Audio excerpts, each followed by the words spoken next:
Ringrazio tutti di essere intervenuti a questa iniziativa e ringrazio anche Veneto Agricoltura per averla organizzata e per averla resa possibile, e anche perché è una situazione un po' particolare in cui effettivamente per una serie di concause la foresta di Malgonera si è eletta a laboratorio a cielo aperto per lo studio delle dinamiche forestali e soprattutto per le dinamiche legate all'evento Vaia, che ovviamente tutti voi conoscete. Ormai siamo a quasi 2 anni di distanza dall'evento, ma le cicatrici del disturbo sono ancora ben visibili e anche le conseguenze sulla filiera foresta-legno della nostra regione sono chiaramente ancora in essere.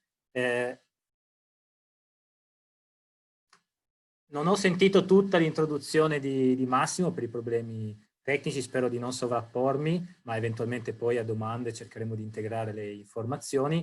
Come avete sentito, la foresta di Malgonera è stata interessata pesantemente dall'evento.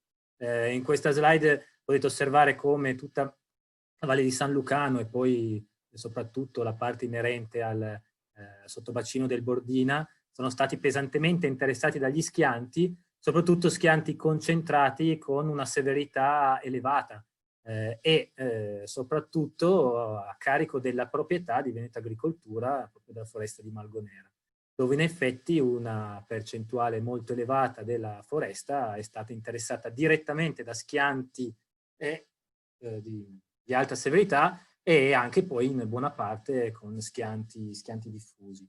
È chiaro che in questa situazione la conseguenza macroscopica dell'evento è stata la riduzione della provvigione, della massa in piedi. In questa slide potete osservare come il volume nell'area di Malgonera si sia ridotto considerevolmente in seguito all'evento, cosa abbastanza banale.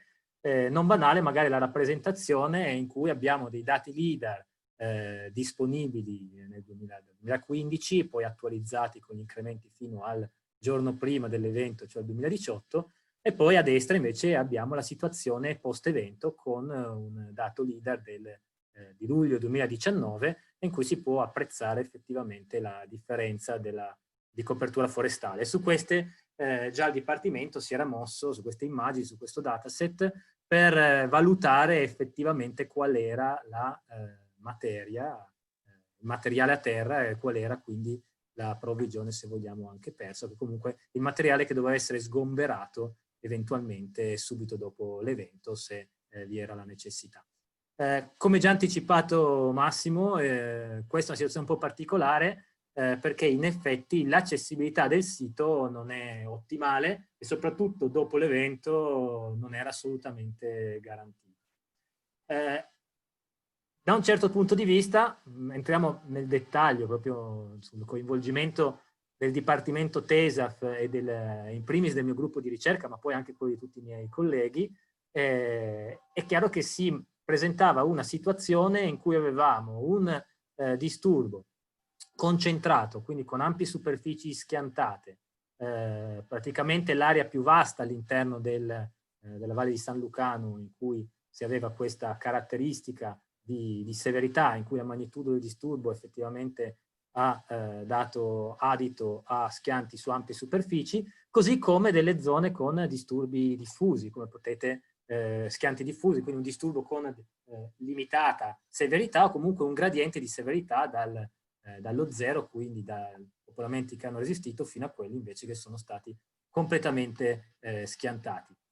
Vedete qui un'altra immagine proprio dell'area di interesse, no? Con la malga di Malgonera e con tutta la zona limitrofa interessata da schianti con elevata intensità. Ora, potete anche apprezzare, mentre continuo a parlare, questa ripresa fatta dall'elicottero, dal collega professor Grigolato in collaborazione con Carabinieri Forestali, per semplicità, in fine, diciamo, metà luglio, in cui si osserva com'è la situazione allo stato attuale. Proprio il fatto di essere in una zona remota ha rallentato tutte le attività anche di sgombero del materiale. In uno studio preliminare che il Veneto Agricoltura aveva richiesto al Dipartimento si è cercato di valutare quale fosse l'opportunità anche dal punto di vista economico, di sgomberare parte, o almeno parte, di quel materiale che, come avete sentito dai numeri illustrati da Massimo, si attesta intorno a qualche decina di migliaia di metri cubi.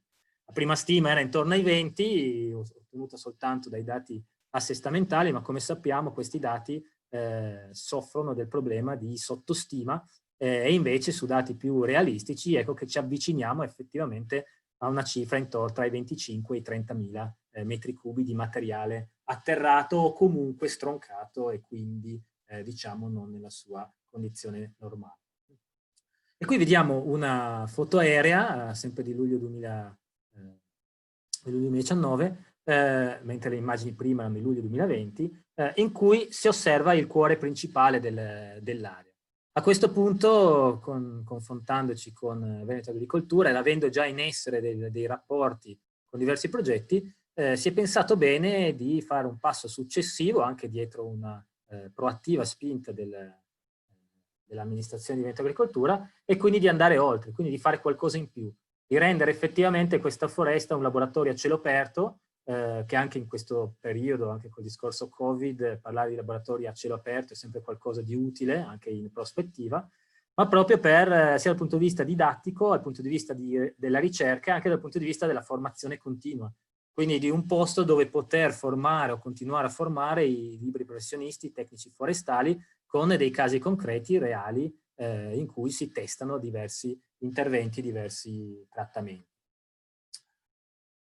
Qualcuno di voi avrà avuto sott'occhio, gli sarà passato sotto mano anche solo al bar mentre prendeva il caffè, magari sfogliando i quotidiani e i giornali, che c'è stato subito un rimbalzo di questa iniziativa, c'è stato un buon eco dell'iniziativa. In effetti c'è molto interesse a questo tipo di attività e soprattutto c'è un aspetto che non è ancora stato analizzato, studiato o comunque proposto anche in dettaglio, che è quello della ricostituzione attiva tramite rimboschimenti delle aree interessate dagli schianti. Per una serie di fattori che non stiamo qui a illustrare nel dettaglio, perché anche se sono anche magari simpatici, ma che derivano anche un po' dalla situazione Covid, c'è stata un'accelerazione per riuscire a testare, almeno con dei piccoli numeri, subito delle attività di rimboschimento in aree schiantate. Perché non farlo nella foresta di Malgonera, che si elegge quindi a un laboratorio a cielo aperto, di proprietà o comunque gestita da Veneto Agricoltura, che è anche l'azienda che si occupa della produzione di piantine nei vivai forestali, quei pochi ancora che sono rimasti.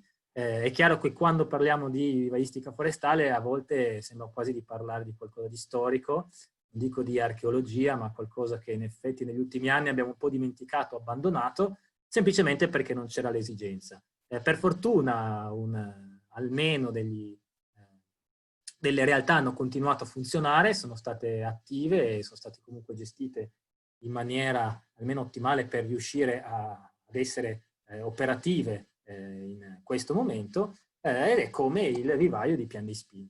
Quindi cosa è successo? Il Veneto Agricoltura ha messo a disposizione del Dipartimento TESAF le prime 500 piantine, 500 semenzali, per poter cominciare a fare effettivamente delle manipolazioni, quindi degli esperimenti a cielo aperto, quindi far nascere l'attività e far crescere l'attività del laboratorio Foreste di Malgonera. Chiaramente con varie difficoltà, soprattutto logistiche, per far arrivare le piante al sito di Malgonera. Poi ci torneremo, anche se comunque Massimo ne ha già anticipato, al problema dell'accessibilità di questo sito. Le piantine sono state portate dopo l'ora di cammino per il sentiero che porta alla Malga, fortunatamente da del team di collaboratori del mio gruppo, che oltre a essere validi studenti, dottorandi e ricercatori in erba, sono anche baldi giovani che possono caricare materiale e riuscire a diciamo, ovviare al problema della limitata accessibilità del sito. Quindi in questa situazione che cosa si è fatto? Si è andati a mettere a dimora queste 500 piantine suddivise in diverse specie, quindi 5 specie principali, in diversi siti all'interno dell'area schiantata e soprattutto andando a considerare il ruolo che può avere la necromassa, cioè quindi il materiale legnoso a terra, nei confronti della rinnovazione, quindi di facilitazione o eventualmente anche di competizione. In ogni sito, che vedete qui in dettaglio, anche con i codici identificativi, non si è fatto altro che mettere a dimora un esemplare di abete rosso, uno di abete bianco, uno di larice, uno di sorbo degli uccellatori e uno di faggio, in 3 diverse ripetizioni, 3 diversi trattamenti, fondamentalmente 2 vicini all'elemento di necromassa generato dallo schianto e invece un esemplare per specie lontano almeno 2 metri dall'esemplare, dall'elemento di necromassa. Questo per riuscire a testare effettivamente il ruolo del materiale a terra nella facilitazione, nel miglioramento dei micrositi per la rinnovazione naturale. Questo non solo per la rinnovazione naturale, noi come vedete abbiamo utilizzato la rinnovazione artificiale proprio per azzerare tutte le differenze, quindi tutto il rumore che ci può essere in natura, con rinnovazione che si insedia in momenti diversi e da individui diversi, e questo è proprio il valore aggiunto di avere una foresta che diventa un laboratorio, in cui si possono effettivamente minimizzare le variabili che non siamo in grado di controllare direttamente nei nostri esperimenti. In questi siti quindi abbiamo cominciato a fare un monitoraggio che è cominciato subito dopo la messa a dimora con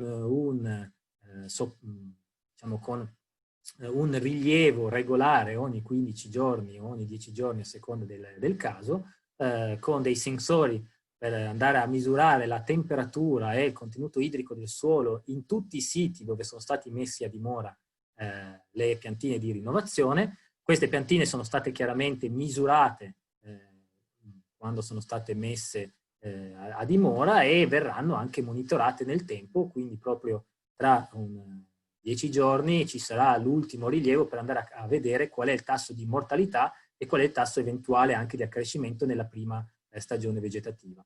Chiaramente tutte verranno rivisitate l'anno prossimo per valutare effettivamente la mortalità invernale e poi l'accrescimento nella seconda stagione vegetativa, eccetera. Questo viene condotto nell'ambito anche di una tesi di dottorato, di Davide Marangone nello specifico.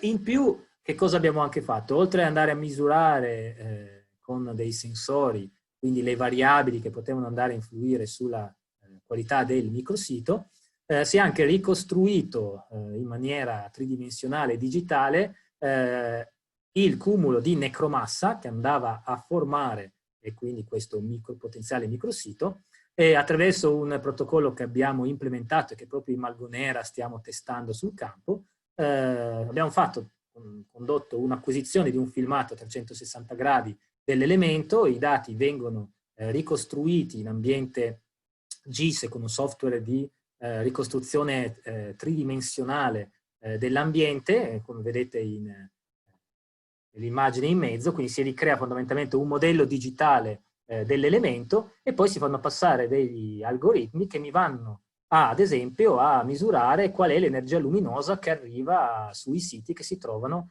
in prossimità dell'elemento di necromassa. L'elemento di necromassa in questi siti in prossimità sono stati misurati poi sul campo e quindi si possono sia validare e poi calibrare i vari modelli per individuare quali sono i micrositi più favorevoli per la messa a dimora delle piantine. E questo lo si fa sia sulla rinnovazione artificiale, così come anche sulla rinnovazione che naturalmente si sta insediando sull'area schiantata a Malgonera. Quindi dinamiche di rinnovazione che sfruttano i siti rilevati dovuti agli schianti, quindi dove c'è estrusione del piatto radicale, quindi dove il periodo vegetativo è più lungo e anche dove la competizione con lo strato erbaceo risulta inferiore proprio per questa posizione rilevata. Questo è un effetto diretto. Poi ci sono anche degli effetti indiretti che sono quelli che stiamo misurando direttamente sulla rinnovazione artificiale, ma che anche valuteremo e stiamo valutando sulla rinnovazione naturale, sia per un effetto di miglioramento del microsito, quindi ombreggiamento e migliore umidità disponibile per le piantine, ma anche per quello che concerne la sopravvivenza e quindi anche la protezione, ad esempio, dal brucamento da parte degli ungulati. non tutti gli ungulati diciamo che sono così limitati nel brucamento nelle aree schiantate, ma sicuramente almeno un cervo e capriolo in alcune situazioni effettivamente non riesce a raggiungere tutte le piantine, e quindi questo aspetto anche di facilitazione stiamo cominciando a studiarlo nell'area di Malgonera. E questo è importante perché combinando questi approcci anche in futuro nei rimboschimenti che si propongono sia a Malgonera che anche nelle aree della montagna veneta, si andrà a utilizzare proprio questi elementi presenti sul territorio come punti di forza, come hotspot dove mettere a dimora la rinnovazione per garantire un maggior attecchimento e una maggiore sopravvivenza. Tutto questo materiale a terra però può svolgere anche altri efficaci servizi ecosistemici, come garantire la funzione protettiva, ad esempio contro la caduta massi, anche in popolamenti schiantati. Un aspetto che abbiamo sviluppato come Dipartimento in diversi progetti anche europei o nazionali, e che a questo punto possiamo implementare in maniera anche più metodica, quantificando alcune componenti sull'area di Malgonera, in quanto abbiamo un laboratorio, in quanto abbiamo delle aree in cui convergiamo tutte le energie, e quindi abbiamo una profondità di campionamento, una profondità di dati che già adesso, ma anche col tempo, non avrà quasi, tra virgolette, rivali in altre situazioni. Comunque un po' e speriamo anche che sia un effetto volano proprio per le foreste demaniali delle Alpi e le foreste pubbliche, no? Che possono fungere anche da laboratorio a cielo aperto per le sperimentazioni. È chiaro che quello che a noi interessa sapere, anche poi in funzione delle priorità per dove fare gli interventi in seguito a dei disturbi di questo tipo, è qual è il protection gap, cioè quella finestra in cui la protezione non viene più garantita dal materiale a terra e non è ancora garantita dal nuovo popolamento che si sta andando a insediare. Quello che a noi interessa sapere è la velocità di decadimento di questo materiale e soprattutto l'ingombro utile di questo materiale a terra. Quello che stiamo quindi facendo e stiamo sviluppando per l'area di Malgonera è anche l'estrazione di questo dato direttamente dal numero di punti ottenuta dall'acquisizione LiDAR. Come potete vedere nell'immagine riuscite già visivamente a intravedere i tronchi a terra e l'apparato radicale estruso, quindi convertire questo in parametri numerici per poter poi fare le simulazioni digitali, per poter effettivamente valutare come varia nel tempo il ruolo protettivo delle aree che non vengono sgomberate. In questo caso lasceremo proprio delle aree nella foresta di Malgonera che non verranno toccate da nessun tipo di manipolazione, né sgombero parziale né sgombero totale, e nel tempo valuteremo come questo ingombro andrà a ridursi, quindi riusciremo a capire fino a quando questo materiale può effettivamente svolgere un parziale ruolo di protezione, come vedete ad esempio nell'immagine in basso a sinistra, dove ci sono dei massi che vengono fermati effettivamente da questo materiale. E c'è anche un altro aspetto molto recente che è molto, diciamo, allarmante, ma soprattutto per l'opinione pubblica diventa anche importante anche per i sindaci e per le comunità, è il rischio incendi di queste aree. Poco prima di Vaia è stato fatto una nuova carta del rischio legate alle foreste della nostra regione, con un lavoro particolare anche innovativo in cui noi abbiamo anche parzialmente contribuito, e il problema è che quel combustibile che era stato valutato ai tempi è diverso da quello che ci ritroviamo oggi nelle aree che sono state schiantate. La Regione del Veneto, soprattutto con la Protezione Civile, hanno messo a punto una classificazione anche con il nostro supporto del tipo di combustibile, del modello di combustibile da assegnare a queste tipologie, però quello che manca è una quantificazione, una valutazione di effettivamente il carico di combustibile in queste diverse tipologie. E in effetti quello che stiamo cominciando a fare, queste immagini sono proprio relative all'area di Malgonera, è quello di andare a valutare qual è la componente di combustibile fine, pesante, eccetera, all'interno di questi modelli di combustibile che sono stati presi dal contesto nordamericano, che è quello di riferimento per le prime valutazioni subito dopo l'evento, ma si rifacevano a condizioni post-intervento, quindi post-utilizzazione, non a situazioni post-disturbo con abbondante materiale a terra. Chiaramente per fare questo, e grazie appunto anche alla disponibilità del Ministero dell'Agricoltura, bisogna fare delle aree permanenti di monitoraggio di lungo periodo, in cui soprattutto non si va soltanto a valutare la libera evoluzione, perché questo allora sarebbe molto legato soprattutto alla ricerca, ma quello che ci interessa è proprio anche una ricerca applicata per proporre soluzioni e quindi valutare l'evoluzione in seguito a diversi tipi di interventi.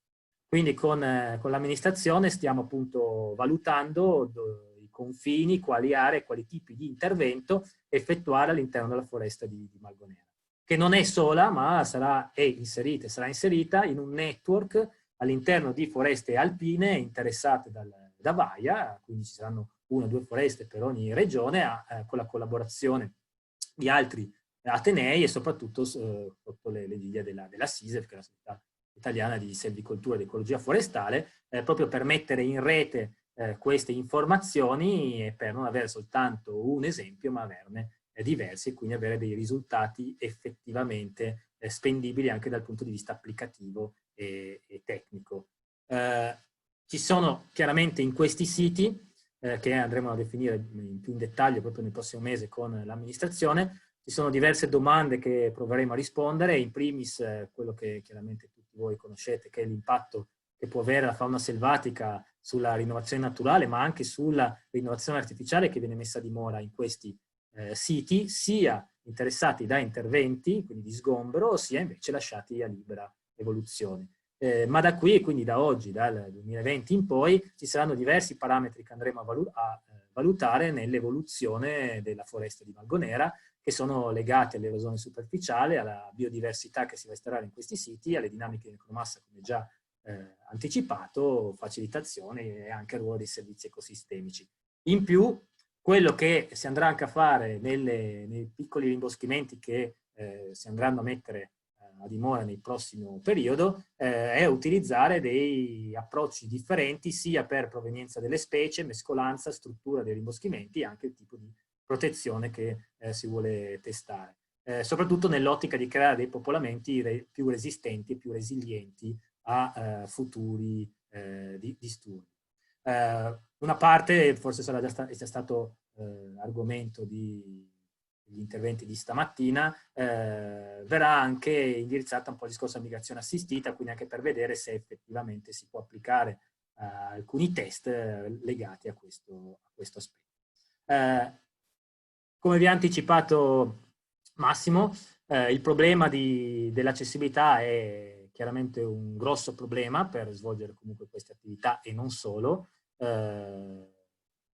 Subito dopo l'evento ci sono stato anche un ulteriore aggravamento della viabilità, anche quella proprio pedonale, dovuta a schianti e anche a problemi di erosione laterale dei sentieri, e c'è comunque un progetto, come vi ha già anticipato Loregian, che abbiamo sviluppato insieme, soprattutto col contributo del collega professor Grigolato, per il tracciamento di una strada che possa servire effettivamente tutto questo territorio che è di interesse per diversi attori. Poi se c'è tempo magari possiamo andare nel dettaglio prossimamente. E con questo io concludo, ho fatto una carrellata molto veloce, forse meno di quanto sperava Massimo, adesso cerchiamo di dare subito la parola a Lorenzo. Vi ringrazio per l'attenzione, siamo disponibili per eventuali approfondimenti e intanto ringrazio anche tutti quelli che hanno collaborato. Non ho parlato molto del movimento di questo materiale, se non la variazione nell'altezza di ingombro, proprio perché il collega Picco vi illustrerà più in dettaglio questo aspetto che stiamo monitorando e che porteremo avanti nel prossimo periodo. Io con questo concluderei e lascerei la parola, non so se direttamente a Lorenzo o se prima un passaggio a Veneto Agricoltura. Ok, allora faccio io un attimo da moderatore mentre si risolve il problema, e quindi io direi di dare subito la parola a Lorenzo e spero che Lorenzo sia già co-host e quindi può condividere lo schermo, e da questo momento mi taccio e vai Lorenzo. Ecco, buon pomeriggio, mi sentite? Si vede lo schermo? Ok. Sì.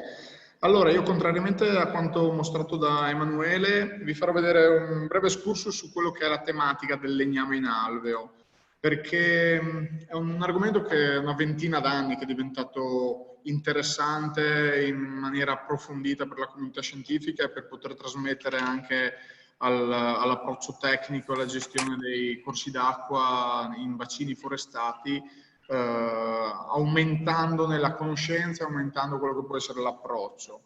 Una breve descrizione di quello che vi farò vedere, appunto un po' un'introduzione su quello che è il legname in alveo e come si comporta, e poi i risultati preliminari. Contrariamente ai risultati di Emanuele, noi siamo ai primi passi, abbiamo iniziato subito dopo il lockdown, quindi da luglio, ad installare e a misurare il legname in alveo lungo un tratto della zona di Malgonera. Tendenzialmente questo è uno dei primi aspetti che noi ci troviamo spesso ad affrontare quando succede qualche evento fluviale con trasporto di legname, ovvero danni, l'arrivo di molto materiale legnoso all'interno di centri abitati o a contatto con strutture, e la gente se lo ricorda, come ci si ricorda dopo Vaia della gran quantità di materiale legnoso depositato nei bacini, nelle dighe o lungo i corsi d'acqua. La gente si ricorda prevalentemente l'aspetto legnoso quando si parla di corsi d'acqua, e questo è un po' una sorta di schema di flusso di coscienza che noi abbiamo dovuto affrontare diverse volte dalla gente, dall'opinione pubblica. Quindi viene additato il materiale legnoso come la causa di tutti i mali che possono essere stati causati da una piena. Quindi c'è questo approccio molto negativo verso il legname. Invece il legname, come vedremo brevemente adesso, ha anche molti aspetti che possono essere positivi. Innanzitutto quello che noi consideriamo per legname in alveo è quello che è caratterizzato tendenzialmente da lunghezze superiori o pari a 1 metro e diametri di almeno 10 centimetri. Tutte le tipologie, dagli apparati radicali all'albero, all'arbusto o al tronco senza rami e senza radici, vengono considerate. Questo è un po' uno schema riassuntivo in base ai dati che si sono raccolti negli ultimi paio di decadi su quello che è la tipologia di distribuzione del legname. Noi siamo interessati soprattutto, per quello che riguarda l'intervento di oggi, a questa zona qui, quindi i torrenti montani, quelli più di ridotte dimensioni, alta pendenza, e qui generalmente il volume, contrariamente a quello che alle volte si può pensare, non è molto importante, è generalmente più basso, semplicemente perché il canale è più ridotto, quindi c'è meno spazio per ospitare effettivamente materiale. Però, come vedete, il tempo di residenza, cioè il tempo che il materiale legnoso resta depositato all'interno dei torrenti montani, è molto maggiore, proprio perché c'è questo rapporto tra la dimensione del tronco. Abbiamo visto dalle immagini mostrate prima dal collega alberi di grosse dimensioni, 15, 20, 25 metri di lunghezza, che cascano all'interno di torrenti larghi pochi metri, quindi va da sé, è molto facile comprendere come la potenziale capacità di trasporto del torrente è molto limitata. Quindi il legname resta per molto tempo, fin tanto che non subentrano altre fasi di marciscenza o di rottura del legname stesso, che quindi depezzato, diciamo, può essere trasportato in maniera più facile. Anche le dimensioni relative sono relative appunto alle dimensioni del canale. Qua c'è un rapporto molto sfavorevole per il trasporto. Questo è un po' la capacità di mobilità, uno schema relativo alla mobilità. Andando dalla zona montana, quindi dai primi ordini agli ordini superiori, la mobilità aumenta proprio per questa questione della dimensione relativa. E perché? Perché spesso nelle zone montane c'è la presenza di cascate, di restringimenti, di materiale sedimentario di grosse dimensioni, dei boulder, dei massi, che quindi interagiscono molto con il flusso, favorendone la deposizione. Scendendo verso ambiti più ampi, dove abbiamo più zone di potenziale deposizione, queste limitazioni nel trasporto vengono meno, e quindi è più facile che vengano trasportati fino alla foce. Questo è un po' uno schema riassuntivo, andando a comparare un po' quelli che sono i dati medi raccolti negli ultimi anni in diversi contesti. Nel nostro ambito siamo a questo tasso di volume medio nei vari bacini, siamo molto al di sotto di altre zone considerate, siamo attorno ai 70 metri cubi ad ettaro, quindi non è un grandissimo volume quello che andiamo a considerare. Questi sono invece i ruoli e gli aspetti positivi che noi dobbiamo considerare, perché appunto non è solamente quello che abbiamo visto prima che succede quando il materiale legnoso arriva in alveo, ovvero danni a strutture, infrastrutture, ma ci sono diversi aspetti, come per esempio quello della diminuzione della pendenza. Questo aspetto è un aspetto fondamentale ora che VAIA si è verificato, perché VAIA ha rilasciato anche moltissimo sedimento, come tutti voi ben sapete. Questo sedimento è molto facile da essere trasportato perché non ha un'interferenza molto accentuata con quelle che sono le morfologie dominanti. Può essere trasportato se le condizioni vengono create durante eventi di piena, anche di modesta entità. Allora, creando questo genere di strutture, queste interruzioni, si va a diminuire la pendenza, si diminuisce la capacità di trasporto, quindi diventa benefica la presenza di materiale legnoso che crea questi scalini per diminuire l'energia e la capacità di trasporto del legname. Un aspetto positivo. Altri aspetti positivi sono proprio quelli dell'interazione con gli aspetti idraulici. C'è molta dispersione di energia, quindi le correnti sono meno forti, sono meno capaci di trasportare sedimento che appunto è molto presente e molto facilmente trasportabile a valle. Quindi anche questo è un aspetto molto importante, per cui è importante mantenere la presenza del legname in alveo. Poi ci sono ovviamente gli aspetti più ecologici, più relativi alla macro-microfauna, ai pesci, al rilascio di materiale organico, eccetera.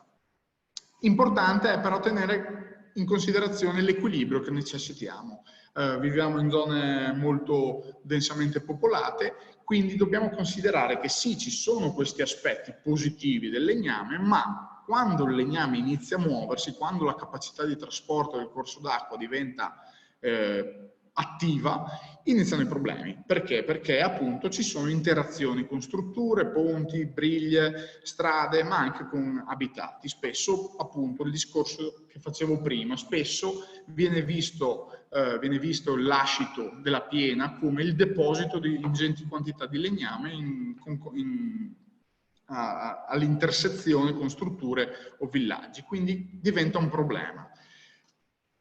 Uno dei problemi principali è proprio quello dell'occlusione dei ponti, che portano spesse volte al suo collasso. Quindi diventa necessario aumentare la nostra conoscenza, che ad oggi è abbastanza limitata, su quello che sono le fasi di inizio del trasporto di legname. Sappiamo che un tronco per essere trasportato deve iniziare il galleggiamento, quindi dipende molto dalle tipologie di legname, la sua densità, il suo peso, ma conta moltissimo la presenza, l'assenza dei rami, quindi alberi giovani, alberi freschi appena caduti in alveo sono più difficili da essere trasportati, e anche la presenza, assenza di apparati radicali. Nel caso di VAIA abbiamo visto che molte piante che sono state reclutate all'interno dei canali sono provviste di entrambi, ovviamente, perché erano piante in piedi, sono cadute con rami e radici. Quindi questo ulteriore fattore, questa complessità nella forma degli alberi, dei tronchi, apporta un ulteriore livello di stabilità. Quindi diciamo che in molti casi, in ambiti montani, la capacità di trasporto di legname verso valle è piuttosto limitata. È importante, quando si parla di legname, quando vogliamo imparare a gestire il legname e definire in maniera adeguata quelle che sono le opere e gli interventi, è definire il budget. Cioè, quindi noi dobbiamo controllare tendenzialmente gli input, quello che entra sia lateralmente che da monte nelle nostre aree di studio, controllare l'output e controllare anche la capacità di trasporto. Quindi diventa molto importante avere delle aree di studio di lunga durata. Perché? Perché abbiamo già visto tutti gli aspetti che influenzano e sono importanti in merito a quello che riguarda il trasporto, quindi la rottura del legname che avviene dopo tempo, la capacità di trasporto delle piene, la rimozione dei rami o lo smussamento degli apparati radicali. Quindi necessitiamo di molto tempo, di tempi sufficientemente lunghi per poter apprezzare, poter definire quelli che è la capacità di trasporto e di immagazzinamento delle varie zone che andiamo a considerare. Perché? Perché facendo questo noi possiamo definire questo. È un po' simile all'aspetto che ha mostrato prima Emanuele. Abbiamo delle fasi in cui non ci importa granché dell'aspetto negativo del legname, sono solo gli aspetti positivi, quelli che vi ho enunciato prima, più altri.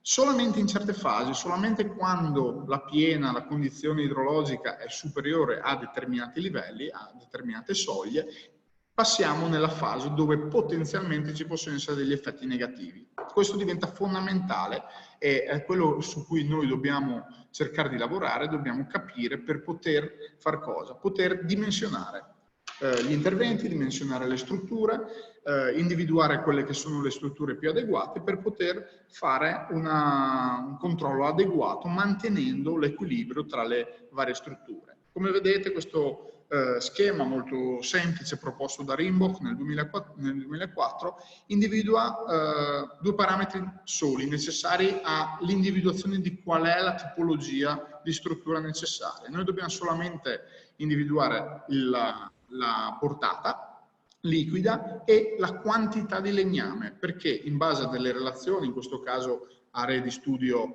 controllate, lui è stato in grado di definire delle relazioni dirette. Per far questo abbiamo bisogno di monitoraggio di lunga durata e di capire quali sono le diverse soglie di inizio del trasporto del materiale legnoso.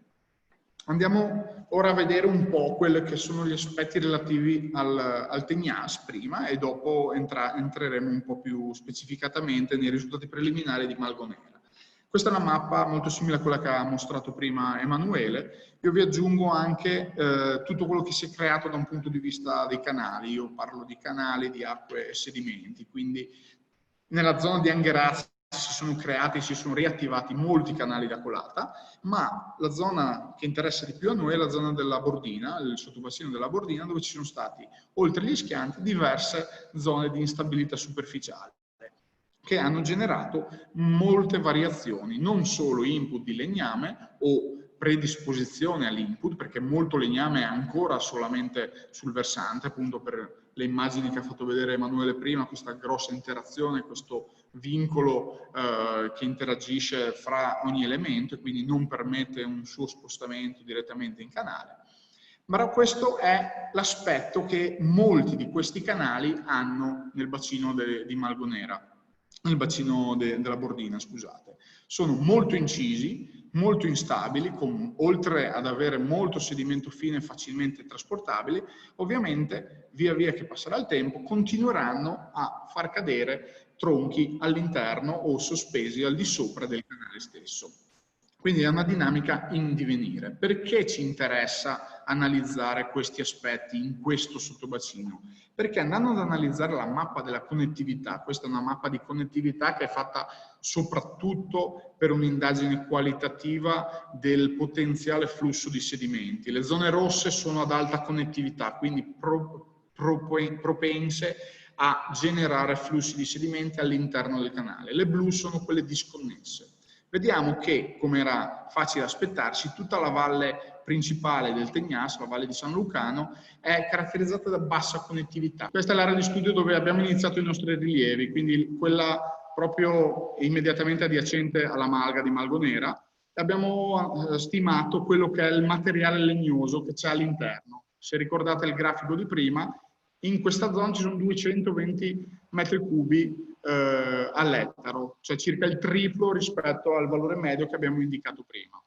Le dimensioni sono molto alte, quindi non c'è una gran facilità di trasporto di legname, ma c'è più una facilità per quel che riguarda il recruitment. Questo è un po' un excursus di quello che vorremmo fare nel proseguio, oltre a continuare queste analisi. Le ipotesi sono quelle di individuare diverse aree in compartecipazione con i lavori di Emanuele e di Grigolato per approcciarci in maniera diversa per quello che è la gestione del legname, quindi individuare e comparare aree dove non si faranno interventi, si manterrà tutto così per vedere l'evoluzione naturale, dove ci sarà una rimozione totale del legname dall'alveo per vedere qual è l'evoluzione nella peggiore ipotesi, e altri stati intermedi con interventi intermedi nei quali si può desumere e comprendere meglio quelle che sono le dinamiche di lungo periodo. Ovviamente, come abbiamo visto, sarà necessario, abbiamo necessità di eseguire questi studi per un tempo sufficientemente lungo per poter meglio apprezzare, meglio comprendere quelle che sono le variazioni. Chiudo qui e vi ringrazio, scusate per la disconnessione. Bene, intanto io faccio le veci del padrone di casa che al momento è assente, e io ringrazio tutti gli intervenuti. Poi